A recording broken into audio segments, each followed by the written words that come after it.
I guess you better introduce yourself, who you are, how old you are, and what did the W stand for? What the W stands for Will, Will. And the only reason I did JW in the beginning was because there was another Jonathan, the J is for Jonathan, who had written the art of episode 1. And in the beginning, I was just supposed to write the art of episode 3, and I thought this was going to be confusing if there's two Jonathans. So I just did JW.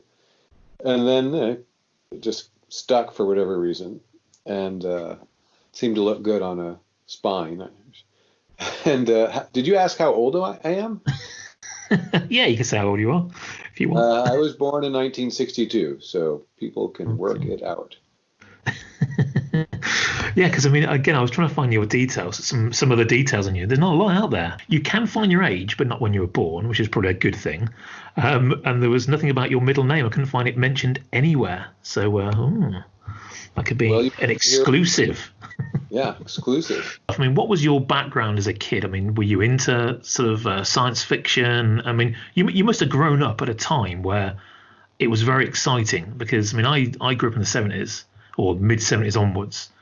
And I always had that sort of background of space travel and things were happening. But you must have come into it a little bit earlier. And, the space race must have been in its pomp. I mean, did that start to influence you in what you were doing in life? I mean, that must have been a quite exciting time to be a little kid, especially a little boy. Well, I mean, when you're very little, it's hard to say what exactly is influencing you or what you're even aware of the first 6 years. I mean, I grew up in the first 8 years I was in Manhattan, New York City, on the Upper West Side, and my parents would take me see the movies. They woke me up to see the Moonwalk in '69. We saw 2001 when it first opened, and what I thought of it, I think I was bored out of my mind, but I was there. And later, obviously appreciated it a bit more. But it was, Star Trek was on TV. That was a big deal. I do remember watching Star Trek and being heavily influenced by all of those kids going to school, in my particular school, were all playing Star Trek. And there were no toys back then, so you just used your nail clipper and pretended it was a communicator. Merchandising wasn't that sophisticated by any means compared to today. And then the Batman was a big deal. The show that was a comedy, but when you're 6 years old, I took it completely seriously. I didn't know it was a comedy. I thought it was, each week they were in really big trouble, and I took it very seriously. Well, yeah, I mean, I grew up on that program as well because it was obviously getting repeated, and that was that. I still consider that as my Batman. I'm not having all this new dark stuff. To me, it was pow, whap, thwack, and all that sort of stuff. The Joker was a man with a very dodgy looking face, mustache that had been covered up. I mean, it was just completely insane. But yeah, absolutely, that's my Batman. Yeah, and in fact, it was an early childhood memory, and really maybe the first time that I realized that you could look at things in two different ways was at school. Somebody was saying this is one of the funniest shows I ever saw, and I thought, what are they talking about the same show as me? And I knew then, I realized in a flash, I said, oh my God, they are right. It can be a funny show, but I considered it a serious show up to that moment, and so that was an epiphany for me. I mean, you must have been a reasonable age to enjoy Star Wars, and I mean, I saw it when I was 4. I have very few memories of the whole film, but that must have been something that came out which kind of like probably fueled your imagination then as what, a teenager. It was a great time to be growing up, and there were so many great movies coming out almost every month of every year. It was just fantastic. And leading up to Star Wars, there was American Graffiti and Jaws and The Omen and other films, and then Star Wars was the sleeper. I wasn't aware that anything was coming out of any of any magnitude, and we just happened to get sneak preview tickets, and I didn't want to go because I'd been dragged to see the Russian movie Solaris, whatever it was before, and I was bored out of my mind. The idea of going to see a science fiction movie was to go be bored to death in 1977, or it was Logan's Run, which was a big film. I was excited to see Logan's Run and disappointed. So it was in San Francisco at this great theater that no longer exists called the Coronet in 70 millimeter. And my brother, who's a little bit younger than me, remembers George Lucas being there and standing up, and there was some sort of spotlight shown on him, and people applauded, and he sat down. And then it started, and just as everybody says, it just blew our minds. People just started screaming when the Star Destroyer passed overhead. I mean, just screaming from excitement. Nothing like it in the history of movies. So yeah, I was about 77, so I was 14, I think, when I saw it. Perfect age. Yeah. That's something that never really happens over here. People getting really excited in a cinema. I think I've only seen it a couple of times, and I've been to a film where people actually are reacting to what's on the screen. It must be quite an American phenomenon. That it is a real odd one. People tend to be a bit more reserved over here, a bit quieter in the cinema. Well, in general, yeah, that is the stereotype, but there is a lot of truth to it. It is. I think the only time I've ever seen it happen properly outside of London, Attack of the Clones, when Yoda gets his lightsaber out. I remember the place melting down when that happened. And I'm thinking, what on earth? And I was trying to go, shush, I'm trying to watch what's happening. And you lot are dancing around with lightsabers on, going, whoa! But yeah, that's only recollection of that. Yeah, I remember Ridley Scott said when Alien came out that he really enjoyed seeing it with an American audience because they just completely freaked out. That was 79. I hear you made a comic book. You like to draw your own comic books. I spent a huge amount of time drawing comic books. I was obsessed with it. I started, recreating the James Bond films. James Bond was a huge influence on my life, as big as the other things we've already spoken about. And I would just go home, and there was no way of making the experience last because there were no toys, there was nothing on TV, So me and a friend of mine would just start drawing from memory the story of the movie in comic book form. That was a way of reliving it. And I got, I got a little bit more sophisticated, but I was never really that good, but I really enjoyed doing it. Because you don't have instant access to the movie after you watched it, which you do probably now. The world has completely changed. The digital age and the internet age is just, Werner Herzog equates the internet with the discovery of fire. And he may be overstating it, but maybe not. I don't know, because, now you can find it pretty much, not everything, but about a zillion times more than you could back then. Back then, I knew there were Star Trek action figures, but there was no place to get them. I'd seen one once, but where do you go to get them? Who knew? There was nowhere. And toy stores didn't have them, and where else? And, I wasn't clever enough to figure it out. Do you still, just out of interest, do you still own your comics? Do you keep them? Yeah, I got ripped off once, so I lost a lot of them. But I still have the Star Wars #1 comic book, which I bought, and I have some other ones, Jack Kirby stuff and things that I've had since I was a kid. And then when the internet just started, I kind of went crazy, and I thought, all right, this is my chance, and I started collecting them. Not like as much as some people, but I have a modest collection which I'm going to keep till I'm about 70 and then sell off. I meant about the ones that you made yourself. Do you ever keep them? Yeah, your kids' stuff. Oh, mine. Yeah. I still have. Not nearly as much as I did, but I have. There was a comic I did. Wizard of Earthsea. I don't know if you ever read that, the Ursula Le Guin trilogy. Nope. It was a big deal, and when I was a kid, and I read it and was very taken by it, and spent about a year adapting that into comic book form. And I have a few of the pages I did for that. It's not very good, but I kept them. Yeah, I don't care if it's any good. It's just whether you enjoy doing it or not. We actually, someone actually unearthed a book came the other day, and someone put it on one of these, one of our forums. And someone had spent, it must have spent an absolute age, and he'd just redrawn the whole of, I think it was Return of the Jedi, in sort of cartoon book form. And we didn't know whether it was someone who'd put together a proposal for the comic book itself, or they just did it for labour of love. But it was literally a labour of love. It's a huge book, just every single scene just drawn out, in comic book form, and it just it just got, I guess, mixed up in a bunch of scrapbooks and stuff. It was absolutely fantastic. The artwork wasn't brilliant. Right. I mean, that's just like me doing the James Bond comics and those guys who recreated every shot of the Indiana Jones movie. And there's I think people who become storytellers, because they want to retell a story that they've already heard.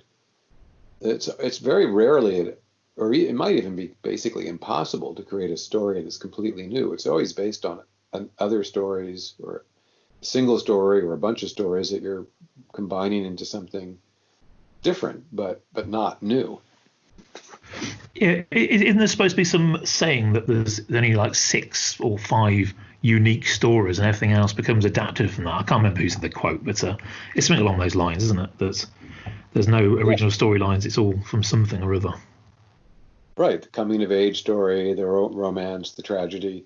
I've heard that. I think maybe there's more than 6, but whatever it is, whatever the story is, Shakespeare, most of his plays, as I'm sure you know, were based on previous plays or something or other.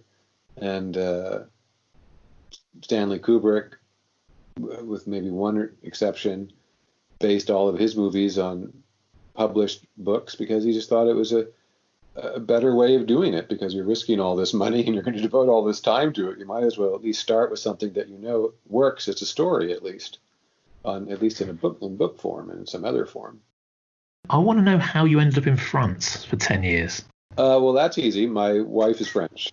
I see. I thought, how on earth did that happen? Yeah, I met my wife and I went over to live with her and basically spent about 10 years there. Whereabouts in France were you? Mostly about 60%, 70% in Paris, but a few years out north of Paris in a little town called Saint-Martin-du-Terre, which is nobody's ever heard of. It's near Chantilly, which is a town that people have heard of. But it was very nice. I really, really enjoyed the time I was there, and I thought I'd spend the rest of my life there. But then the economy kind of went south there, and I decided I wanted to try and work in movies, and so I came back here. I mean, how did that happen? How did you suddenly fall into this enormous company? Well, took about 4 years. I came back, and I did have an idea that I would like to work there, but it wasn't really fully formed. And I happened to move to Petaluma, which is where George Lucas filmed American Graffiti, and where quite a few people who worked at Skywalker Ranch lived. And so I think the idea solidified. But I was working at a video game magazine called GamePro, and I just thought I really want to work for George Lucas. Star Wars was secondary. I really wanted to work for this person who I thought was a genius, because in my book, American Graffiti was as important as Star Wars in my development. I just absolutely loved that film, and I loved the music. The people were very relatable to me when I saw it in '73. It may have had a bigger impact on me than Star Wars. And he created this company called Industrial Light and Magic, which I just thought was the most fantastic company. And there'd been a couple books on it, and I just thought, this is the guy I want to work for. I want to work for somebody who's creative. And I was fortunately able to make that happen. You come into it where we've had this enormous Star Wars sort of resurgence in the mid-90s, and then it's just getting bigger and bigger. So you've gone into it, when they're, real flying again. Yeah, when I got into it, they were full bore ahead. They were finishing up episode 2. It was already in post-production, and then starting episode 3 not long after I got there, and then it moved straight from that into the 4th Indiana Jones film. So things were very busy and very exciting there. And and ILM was working on Pirates of the Caribbean and a number of interesting movies. And it was still in its old place in San Rafael in the industrial zone. Lucas Arts, which you mentioned, they were in a different building down by the freeway. And Lucas, and we were, and licensing and marketing and all that was at Skywalker Ranch, where George was, in this incredible valley, which I'm sure maybe you've been there, but I'm sure you've heard about it. I would love to one day, but unfortunately not. So what was your role then as when you were actually started Lucasfilm? What were you doing? What sort of stuff were you making? I was hired I was basically an editor. Eventually,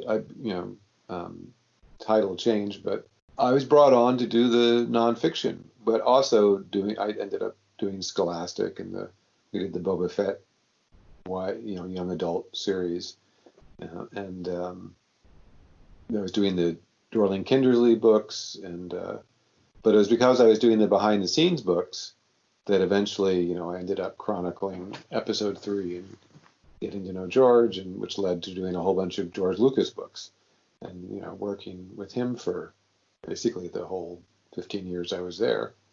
Not on a daily basis, but certainly for several years on a weekly basis, and definitely on a monthly basis. So what's he like to work with then? I've been in a room near him when I saw him on stage at Celebration. That's about as close as I got. But I mean, what's he like to talk to? I mean, what sort of person is he? Well, what a kind of person is anybody. People are hard to describe. People don't even know themselves often. And, that's true. That's very true. From my limited point of view, he was a great person to work for. He was just great. He had lots of ideas. He loved books. There's an incredibly beautiful library at Skywalker Ranch. Sometimes we'd be working on something, he'd be very quiet. Other times he'd be very talkative. And it depends on what the circumstance was. It depends whether we're working on a book or whether, if I was on a sound stage and he's directing a movie, then, I wasn't talking to him at all. Or, it wasn't, off of his radar. Yeah. So it depends on what the situation was. He was basically very nice guy. He was really a great boss, as far as I could tell, a really well-rounded human being. And that doesn't mean he wasn't perfect. Nobody is. But, it was really a privilege to be able to work with him on these. We worked on a couple of projects that were 5-year projects, and others that were multi-year. And I was sad when he sold the company, but it was a great run. I really had no kind of interest in behind the scenes stuff when I was younger. It's probably since I got older when you tend to really want to kind of understand how things happened. And that's what I want to ask you about George Lucas, because reading through especially things like script development and character development, the thing that I love to read about is during Star Wars developments early on, the amount of names that come up, a mention of Utapau or Utapau in early developments, and then that doesn't get used in the first films, but it gets used 20 years later in the prequels, and it's just those little details which. That must go to show that is someone who really, he's looking after his own ideas. He kept his notes. He had his notes pretty well organized, and he had lists of names. And then when it became time to name a planet or whatever, or a character or a vehicle that, sometimes he'd let licensing name them. Other times the important ones he would name. And, he would consult, why reinvent the wheel? I'm going back to this list. I have my list back to whatever. Yeah, absolutely. 75. And I'm checking it. Maybe there's a good one. When I interviewed Marcia Lucas about a year ago, she was, one of the things she said was that George Lucas was really good at making these, coming up with these names. And it's particularly for the characters, it's so important. It's really important. It's a small thing, but it's such an important thing, because within every small part is the whole, is the larger part. And I think one of the reasons why people love these movies so much is because they are handcrafted. They're like handcrafted works of art. Obviously, George wasn't handcrafting each part himself, but he was the filter, and he was touching a lot of it himself. And but he really took the care and love that it needed, and he's really an independent filmmaker who really by a fluke ended up making blockbusters, but that is not the way blockbusters are generally made. They're generally made by committee and are very calculated and often not that interesting. Well, yeah, I mean, he's the biggest independent filmmaker, I guess, in some aspects. But I mean, in this, I mean, going to your books, you're making of books, which I think I told you in emails. I mean, on our podcast, the amount of times we refer to your books, so it's a little bit.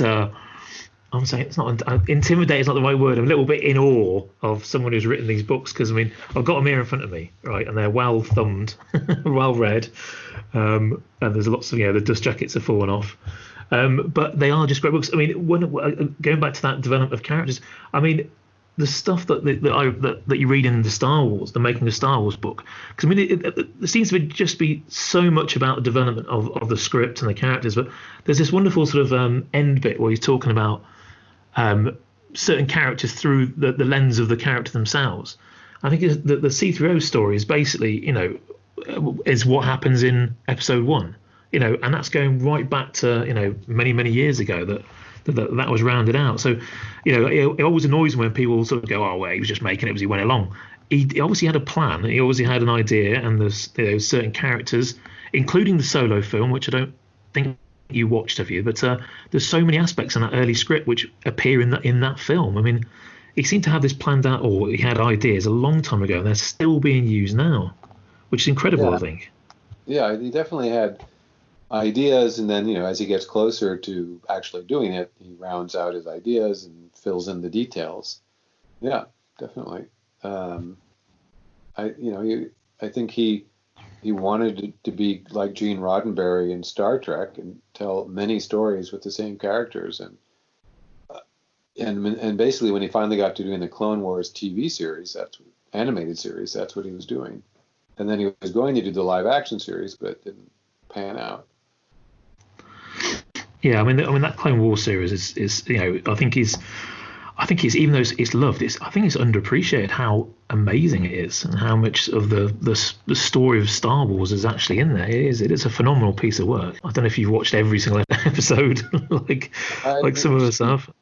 I mean, I saw most of them. There are some that I didn't see, and I wrote a couple because I was part of the 4th season writing team. But it's definitely continuing the story. Although I kind of always claim that it's the same characters, but sometimes different stories, even though they're the same characters. Sometimes the characters don't exactly line up, but they basically do. And it's quite an achievement. Certainly, he spent more money on the Clone Wars than any rational person would have done. And that's the thing. He's an independent. He had the money, so he was doing what he put his money where his mouth is. And there are very few filmmakers who have done that. Well, I mean, the making of Empire Strikes Back book. I mean, I was thinking about this today. Actually, you could almost make a film of that book that you've written, because there's such drama all the way through it, and there's some great comedy. But it seems to be every 5 minutes there's something going wrong. There's money. Can we find another 5 million or 2 million, or the Black Falcon licensing arm seems to be chipping in with money. It just seems to be an absolute wonderful nightmare, if I can put it in those terms. But it must have been brilliant to be working on some of this stuff. But at the same time, George Lucas is out there juggling all sorts of. I guess he's spinning Death Stars, isn't he? Really? I mean, it is an incredible achievement that film even came out, was it? Yeah, it was. And he's moving ILM north. He's starting the computer division. He's starting Skywalker Ranch, planning other movies, and it was that time. Yeah, he was starting to get overextended, but still was able to devote the time he needed to Empire. But I don't think for him it was. I think it was mostly a nightmare. From what he told me, not as bad as Star Wars. Star Wars was the ultimate nightmare for him. But Empire wasn't all that much fun because it went so over budget, and there was risk involved. And in fact, writing Howard Kazanjian's memoirs with him, Howard was brought in at the end of Empire, shooting Empire, to take over the financial part because it was such a mess. I didn't realize exactly how massive in terms of the money that he generated through merchandising actually went into ensuring that parts of Empire went ahead. I mean, it's I was fascinated to go through all the kind of mentions of anything to do with Kenner and Black Falcon, all that sort of stuff. But it really was an eye opener to see that this film was being, well, not funded completely, but it was being slightly propped up on one leg by the amount of money that's being generated by toys, collectibles and stuff. It is incredible to read about that. Yeah, it's funny. I remember vaguely that part. I don't remember how many hundreds or millions of dollars were generated by Black Falcon at that point. But certainly I do remember it helping, but it didn't help so much that he didn't need, a bank to finish, basically finance the movie. He needed first Bank of America and then Bank of Boston. He didn't have enough, like he did later when he was doing 1, 2, and 3 in the Clone Wars. By that time, licensing was generating so much money that he didn't need any bank helping him, as far as I know. Yeah, I think they were just kind of like, I've just got a little excerpt here where they said where Black Falcon supplied a Band-Aid by loaning another $500,000 to just to help pay a few wages here and there. I mean, it's just little things like that. You're thinking, oh my goodness. Yeah, because licensing was just barely starting there back then. That would have been 78, 79. There was not, by the time when we were there, whatever it was, 20 years later, we had, I think in 2006, we made more money than in a movie year in licensing, which is unheard of. The Phantom Menace merchandising was insane. I mean, a few of us do collect, I'm a vintage collector, but I do collect certain aspects of the Phantom Menace, and it is ridiculous. I mean, I think Star Wars had its moments with merchandising, obviously because it was all over the place. Empire, there was not a great deal out there to collect. There is plenty, but there's it's not as much. But then Return of the Jedi went slightly off on one, and there's just millions of pieces of things that they just merchandised everything. I think I read in the book the only things they wouldn't touch were alcohol and pills. I think was the only things that they wouldn't give a licensee to. But episode 1, Phantom Menace, was just ridiculous. I mean, the amount of stuff out there. I mean, we found all sorts of things during our time collecting. I mean, I don't even think I could name something that wasn't licensed. Well, have you ever been to Steve Stansweet's collection? I haven't, but I know about it. I mean, I've been to the ones that he's taken into Rancho Obi-Wan, and he's done the celebration stuff. But I am aware. Yeah, I've been there a few times, and I haven't seen anywhere close to everything he has. It's mind-boggling, just the amount of merchandise that he's accumulated. And episode 1, they went a little bit bonkers, and they pulled it back on episode 2, and then episode 3, I think everybody felt was the right amount, sort of struck the right balance, and by that time licensing was a really well-oiled machine, and it just kept going. You have to remember the amount of product coming through was just mind-boggling. In fact, the first weekend I was there, or the second weekend I was there, I think it might have been the first, we drew lots, and we went down in the order of the number you chose, and I had a low number. I had like 24 or something. We stood in line, and we were given a shopping bag, and we were told you could fill the shopping bag and take 2 things under your arm. And at Industrial Light and Magic in the parking lot, they had basically built a grocery store, in a sense, out of Star Wars merchandise. The walls were Star Wars merchandise, all from episode 1 basically, and a little bit before, the last 10 years or something, because there was no more room in the warehouse. And so we got to it was like a kid's dream come true. We all had 10 minutes or something, because we had to keep the thing going, and cycle through, I don't know how many people, and you just got to it was like taking pieces off the wall of the store. It was like a candy house, except it was Star Wars merchandise. Can you remember what you got? I mean, do you still have it? I think I got Luke. I think I have it right in front of me, actually. I got Luke on a speeder bike. So that was Return of the Jedi stuff.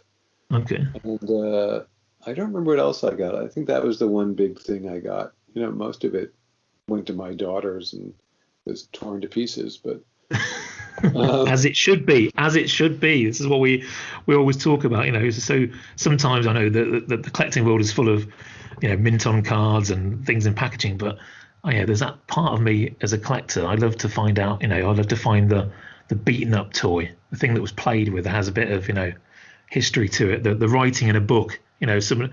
I picked up an annual recently, and someone had written a message. Obviously, the youngster was poorly in hospital, and there's a wonderful, description of, hope you get well soon, hope the operation goes well. I bought you this book, and you're thinking, there's that has a bit of meaning to it. So when things get used, it's great. That's what they're there for. Yeah, it's the whole moral of Toy Story 2. Yeah, well, exactly. They're meant to be played with, not just kept in a box. Over the years, when I worked there, I kept a few things which I still have in boxes, but I like Darth Tater. I thought that was really funny.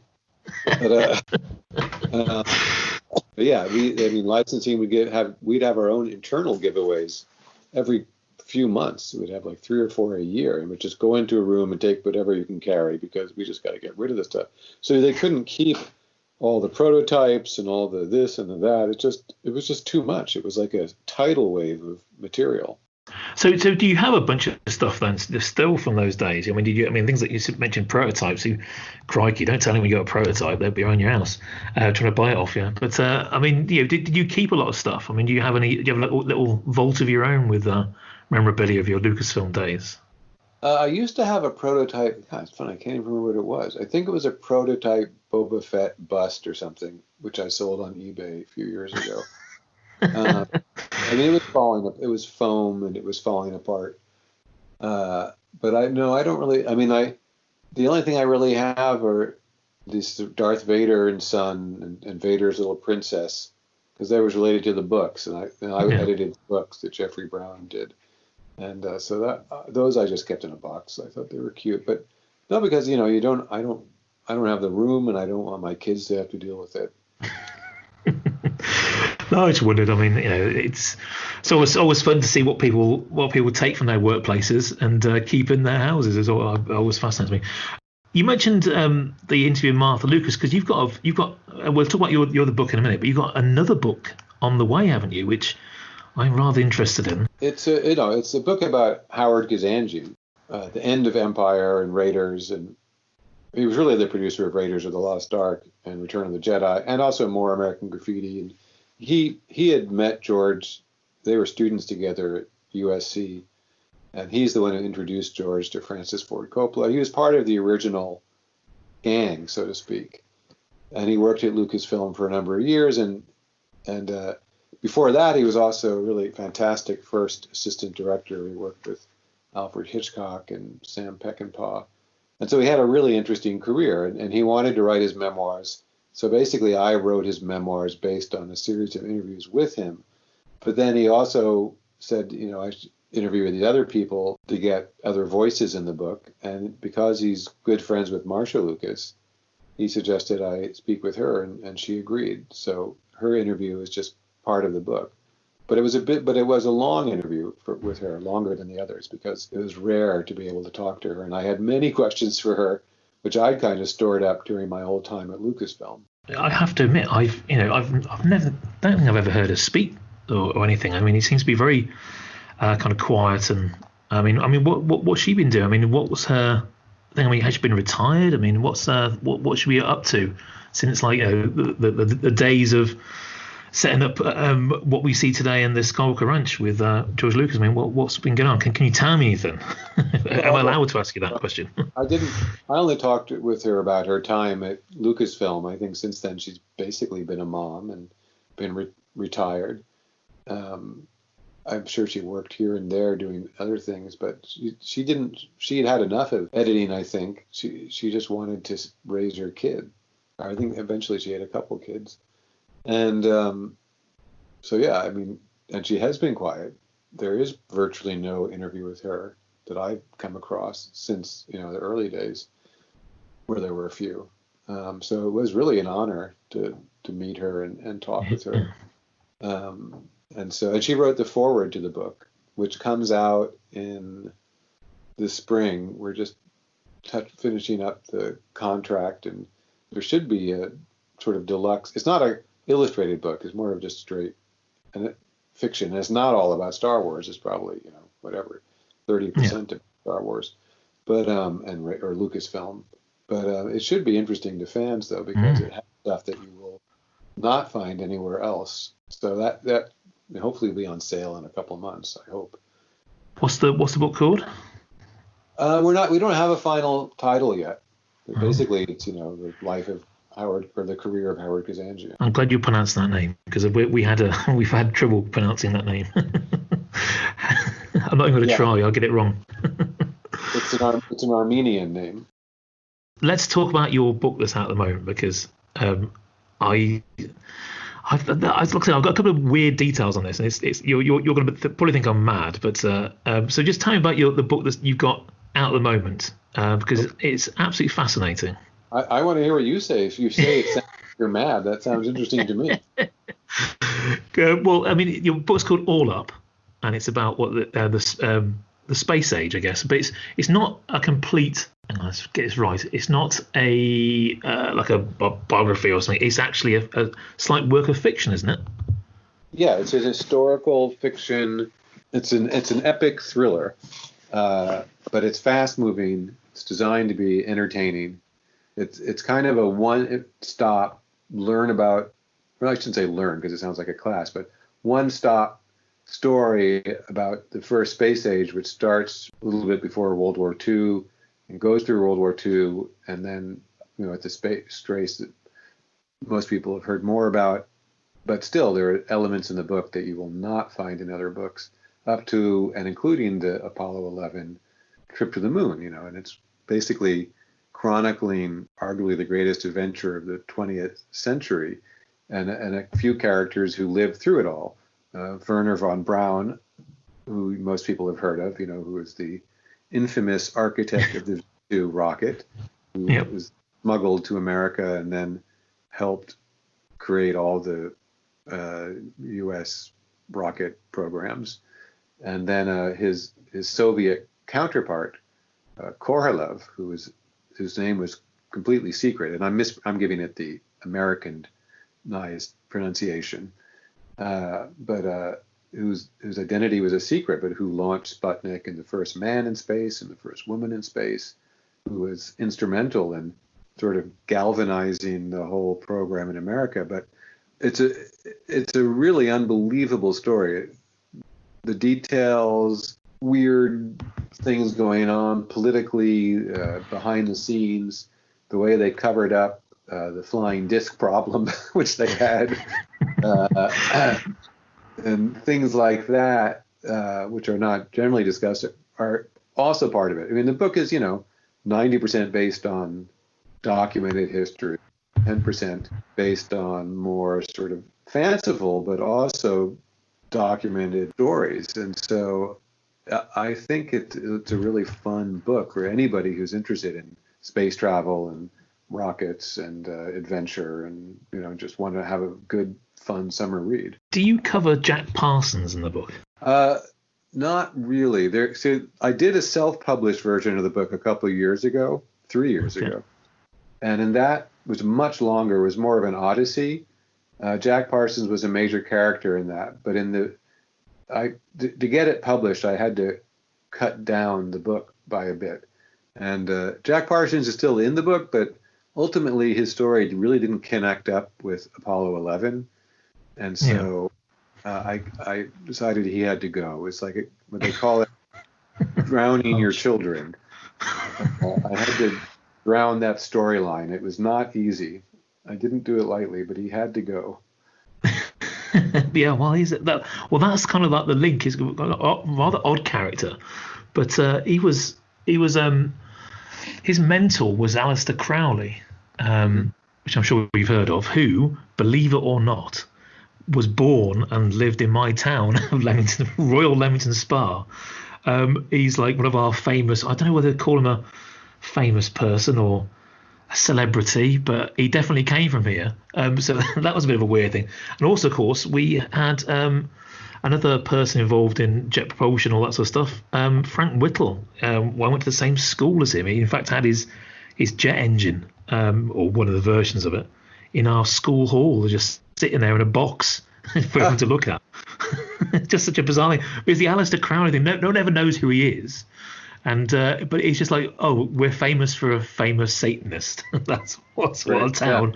Yeah. So he lived there. It's just such a bizarre story. But I remember talking about Jack Parsons when we talked about it at school once, because his history is just unbelievably bonkers. And he didn't live that long either, did he? He died in his 30s, I think. Did he blow himself up or something? There are a few theories, but basically it seems like he blew himself up. Although there are people who say that he paid far too much attention to be accidentally blowing himself up. He may have been killed, but nobody knows for sure. Right now, officially, he blew himself up, but he was an explosive expert, and he was one of the co-founders of the Jet Propulsion Laboratory. And his mentor, his sort of more academic mentor, was Theodore von Karman. I'm probably mispronouncing his name as well. Don't worry about that. We mispronounce names all the time. Yeah. But he was the sort of running the Caltech, and they formed Jet Propulsion Laboratory together with one or two other people. So I mean, it is completely bonkers as a story. But the whole thing is, anybody who believed and thought rockets were going to do anything were basically considered to be partially insane. When Robert Goddard did the first liquid fuel rocket, tried to interest the Army in it, they just said, "Go away." Where's bombs are the. And then in a way they were right, but only barely, because the Germans were hell-bent on getting rockets going, and they almost did it to the point where it might have changed the end of the war or prolonged it. It was very and they had stuff on the drawing table that was really impressive and scary, which is what sort of galvanized a lot of the post-World War II work. So it's very interesting stuff. I've always been interested in Jack Parsons just because it's one of those odd stories. Someone didn't live particularly that long. It was involved in so much. I mean, I think I came across his name again because of I think he had some sort of link up with L. Ron Hubbard or something. I can't remember exactly what happened. And that's one of the reasons why I cut him out too. Is there's been a couple good books on him, and they've done a couple TV shows on him. He was in a love triangle with L. Ron Hubbard. That definitely happened, and L. Ron used to sort of joke about starting a religion, or I guess he was serious about it. But he said, if you really want to make money, you got to start your own religion, and ultimately that's what he did. Exactly, he did. Oh my word! So all up, is it out now? Is it currently on the bookshelves? It's out. It's hard to find in bookstores because of the pandemic, but for better or for worse, you can get it online at Amazon, and also Barnes and Noble, and it's got it's also out as a Kindle or Apple book, and it will be out as an audio book in the next month or so, I hope. Okay, it's quite a beast, isn't it? It's quite a big book. Even though I cut it down, it's still it's like a lengthy thriller, but I don't want people to think that it's going to, the chapters are short and entertaining. People who are reading it are texting me and tweeting me that they're really enjoying it. So, I mean, I guess the ones who aren't texting me, but but some people actually are enjoying it. No, I mean, I'd look at the reviews and stuff, and people were loving it. So I might have to get myself a copy of that, because that sort of that whole space race, space age thing just fascinates me, especially the Russians, who goodness knows what they get up to. I do not know. I don't think I want to know sometimes. Right, a couple of sort of last questions. Something that's always got me really, and whether you can even answer, I don't know. But I mean, George Lucas seems to have been sort of tinkering with the movies. But I mean, why was he doing that? I mean, was he just not happy with what he made, or was it just something that he couldn't produce at the time? I mean, why is he always sort of fiddled around with the movies? What I refer to as Star Wars. Yes, correct. Because it was so hard to make that movie, and he had to compromise in so many places, and he really felt like he hadn't made the movie he wanted to make. I mean, he really felt that way. It wasn't just like a whim. He Yeah. thought that at various levels he had failed basically. And so when he was able to go back, he went back and sort of redid some of the scenes in Return of the Jedi. You know, he did another cantina scene basically in Jabba's palace, where he was able to get as many aliens and creatures and whatever as he wanted to the first time. And then he redid the space battle, and you know, in a different way, and made it more spectacular, more the way he'd originally envisioned. But then, of course, when he could do digital effects and stuff, he went back to the actual film and redid parts of it. I mean, he really hasn't touched the other two nearly as much. So I think he just wanted to make it the way he'd seen it. And personally, I think they're his movies. He, at this point, or he used to anyway, own the rights to them. Why not? Knock yourself out. But the important one is the one that was in the cinema. I have to say, I mean, those books, I say it again, they are our little Bibles. I just love them. You guys like them. Do you have the ebook versions of them, the enhanced ebook? No. I can't deal with ebooks. My brain doesn't work that way. I have to have it in front of me here. these coffee table beasts. I know what you're saying, but the ebook versions have audio and video that the analog can't have. We actually spent a lot of time, and most fans just don't even know they exist. No, each of them has 30 minutes of video and 30 minutes of audio that you will not find anywhere else, because nobody before or since will have the kind of access that I did. Spent a lot of time with the film archivist in there finding these nuggets, and it was really fun. And you can get them right now. I think Amazon is selling them for like $6. Really? Okay. Yeah, that's good. I think in the UK it's hard to get them. They don't. Amazon UK for some reason only has Star Wars and doesn't have Empire and Jedi. I think that's what I hear from Twitter, so I'm not sure. That's a bit strange. What are they that for? Think of an ebook. It doesn't matter, does it? There's not any licensing conflicts or. I just haven't got round to it. I don't know. I have no idea. The publisher doesn't tell me anything. So I'm gonna check that out. I didn't know that. I just thought it'd just be, I can't do ebooks, but if it's got like moving things in it, that sounds good. I'm gonna have to check that out. Because they didn't publicize it at all. I thought this is it. These things are going to be huge bestsellers, and they just put them up. There was absolutely no publicity, so literally about less than 1% of the fan population to this day knows that these things exist, and there's things that are on there that you won't be on the Blu-ray or anything. Not exactly full scenes, but bits of stuff that I found. Yeah. Were actually a couple of things from the movies. I don't remember everything, but it is pretty good stuff. So I always tell people about them when I can. How did the book sell, by the way? I mean, did they? I have no idea. I mean, what sort of distribution and sales? Because they always seem to be selling. I mean, I was buying them for friends. I probably bought more versions for other people than I have for myself. I'm happy to hear that. They sell well. Each one had to justify the next, so they sell well enough to justify the next one, and they're still in print. So the episode 3 book is not in print anymore, but the 4, 5, and 6 are still in print. So they're doing well enough. Right, I'll let you go. Thank you very much, Jonathan. I really appreciate that. It's just been brilliant. Thank you. No problem.